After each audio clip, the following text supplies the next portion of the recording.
کبھی سوچا ہے کہ دنیا کے سب سے طاقتور عہدے سے سبکدوش ہونے کے بعد کیا ہوتا ہے؟ تو آج ہم بات کریں گے براک اوباما کی وائٹ ہاؤس کے بعد کی زندگی پر، ان کے کیریئر سے لے کر ان کی دولت تک، اور دیکھیں گے کہ ان کی زندگی کا یہ نیا باب کیسا ہے۔ یہ ایک بہت دلچسپ سوال ہے نا؟ سوچیں کہ ایک دن کوئی شخص آزاد دنیا کی قیادت کر رہا ہوتا ہے اور اگلے ہی دن وہ ایک عام شہری بن جاتا ہے۔ عوامی خدمت سے ذاتی زندگی کی طرف یہ منتقلی واقعی کسی بھی دوسری تبدیلی جیسی نہیں ہوتی۔ آج براک اوباما کے جو تخمینہ شدہ نیٹ ورتھ ہے وہ ہے $70 ملین۔ یہ ان کی عوامی خدمت کے دور سے تو بہت ہی زیادہ ہے۔ تو سوال یہ ہے کہ انہوں نے یہ سب کیسے کیا، یہ مالی سلطنت کیسے کھڑی کی؟ اس کی کہانی کافی غیر معمولی ہے۔ تو آج کے اس گفتگو میں ہم دیکھیں گے ان کا صدارت تک کا راستہ، ایک مالی سلطنت کی تعمیر، ان کے دور حکومت کا اندرونی منظر، وائٹ ہاؤس کے بعد کی زندگی، اور ہاں، تحائف میں چھپی ایک دلچسپ میراث بھی۔ تو چلیے بالکل شروع سے شروع کرتے ہیں۔ تو سب سے پہلے بات کرتے ہیں ان کے سفر کی۔ صدر بننے سے بہت پہلے اوباما کی ابتدائی زندگی اور کیریئر میں ہی ان کے غیر معمولی سیاسی عروج کی بنیادیں رکھی جا چکی تھیں۔ اوباما کی پرورش واقعی غیر معمولی تھی۔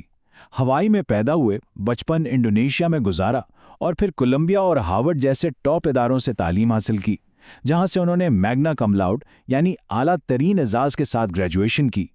اور یہی وہ متنوع تجربات تھے جنہوں نے انہیں ایک ایسا عالمی نقطہ نظر دیا جس نے ان کے پورے کیریئر کو شکل دی۔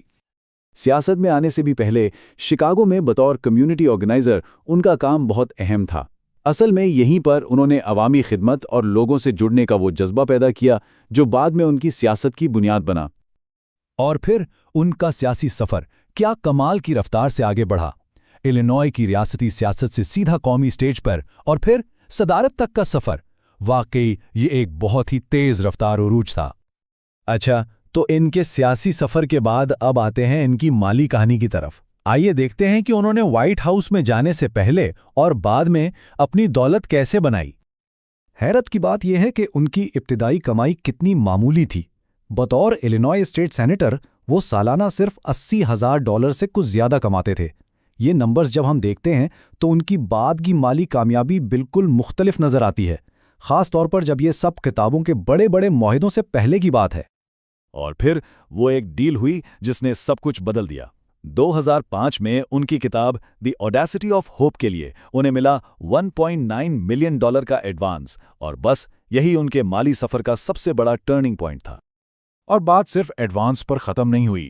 ان کی کتابوں ڈریمز فرام مائی فادر اور دی آڈیسٹی آف ہوپ سے آنے والی رائلٹیز نے تو ان کی آمدنی کو کہیں سے کہیں پہنچا دیا۔ 2007 تک کتابوں سے ان کی کل کمائی تقریباً $3.3 ملین ہو چکی تھی۔ اب ذرا یہ کمال کا فرق دیکھیں۔ صدر ہوتے ہوئے ان کی سالانہ تنخواہ تھی $4 لاکھ، اور وائٹ ہاؤس چھوڑنے کے بعد وہ اتنی ہی رقم صرف ایک تقریر سے کما سکتے تھے، صرف ایک تقریر سے۔ اوباما خاندان نے میڈیا پروڈکشن میں بھی قدم رکھا، جو کہ آج کل کے دور میں ایک بہت ہی سمارٹ موو ہے۔ 2018 میں انہوں نے ہائر گراؤنڈ پروڈکشنز کے نام سے اپنی کمپنی بنائی اور پھر نیٹ فلکس اور آڈیبل جیسی بڑی کمپنیوں کے ساتھ بڑے معاہدے کیے، جس سے ان کا مالی پورٹ فولیو اور بھی مضبوط ہو گیا۔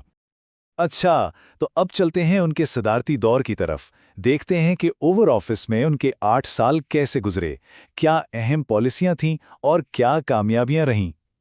ان کی صدارت میں کئی تاریخی واقعات ہوئے۔ معیشت کو سنبھالنے کے لیے ریکوری ایکٹ لایا گیا۔ ہیلتھ کیئر میں انہوں نے افورڈیبل کیئر ایکٹ نافذ کیا، جسے آج ہم سب اوباما کیئر کے نام سے جانتے ہیں۔ فورن پالیسی کی بات کریں تو عراق اور افغانستان سے فوجیں واپس بلانے کا عمل شروع ہوا، اور اسامہ بن لادن کے خلاف آپریشن بھی انہی کے دور میں ہوا۔ اور سماجی طور پر ہم جنس شادی کو قانونی حیثیت دینا ایک بہت بڑا قدم تھا۔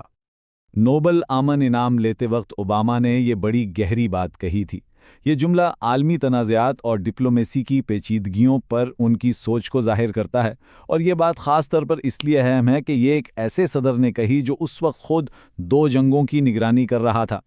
سیاسی منظرنامے سے ہٹنے کے بعد اوباما خاندان کی زندگی میں ایک نیا باب شروع ہوا، دولت اور اثر و رسوخ کا باب۔ ان کی مالی کامیابی نے ان کے لائف سٹائل کو بھی کافی بدل دیا۔ تو آئیے دیکھتے ہیں ان کی صدارت کے بعد کی زندگی، اور شروعات کرتے ہیں ان کی شاندار پراپرٹیز سے۔ وائٹ ہاؤس چھوڑنے کے فوراً بعد انہوں نے واشنگٹن ڈی سی میں ہی $8.1 ملین کا ایک شاندار گھر خریدا۔ ذرا سوچیں، 8,200 اسکوائر فیٹ کا گھر جس میں 9 بیڈرومز اور 8.5 باتھ رومز ہیں، یہ واقعی ایک شاہانہ رہائش کا ہے۔ اور چھٹیاں گزارنے کے لیے ان کے پاس ہے مارتھاز وائن یارڈ میں ایک زبردست گھر، 7 بیڈرومز، اپنا پرائیویٹ بیچ، ایک بوٹ ہاؤس، مطلب ہر وہ چیز جو ایک پرسکون اور نجی چھٹی کے لیے چاہیے۔ یہ جگہ وائٹ ہاؤس کی مصروف زندگی سے بالکل ہی مختلف ہے۔ آخر میں آئیے صدارت کے ایک بڑے ہی دلچسپ پہلو پر بات کرتے ہیں، اور وہ ہے سفارتی تحائف کی دنیا۔ یہ وہ قیمتی اور علامتی تحفے ہیں جو انہیں صدر رہتے ہوئے ملے۔ عالمی رہنماؤں کی طرف سے ملنے والے تحفے اکثر ناقابل یقین حد تک مہنگے ہوتے ہیں۔ مثال کے طور پر سعودی عرب کے بادشاہ نے $1.4 ملین سے بھی زیادہ مالیت کے تحفے دیے، جن میں زیورات اور گھڑیاں شامل تھیں۔ چین کے صدر نے فرسٹ فیملی کا ایک ریشمی پورٹریٹ تحفے میں دیا، جس کی قیمت $20,000 تھی۔ یہ تحفے اصل میں صدارتی ڈپلومیسی کی ایک الگ ہی دنیا دکھاتے ہیں۔ اور یہ سب کچھ ہمیں ایک آخری اور بہت اہم سوال پر لاتر چھوڑتا ہے۔ جس طرح سابق صدور اب نجی کاروبار اور میڈیا میں آ رہے ہیں، تو کیا صدارت کے بعد کا یہ نیا دور کسی بھی لیڈر کی میراث اور ان کے اثر و رسوخ کو ایک نئی شکل نہیں دے رہا؟ یہ ایک سوچنے والی بات ہے۔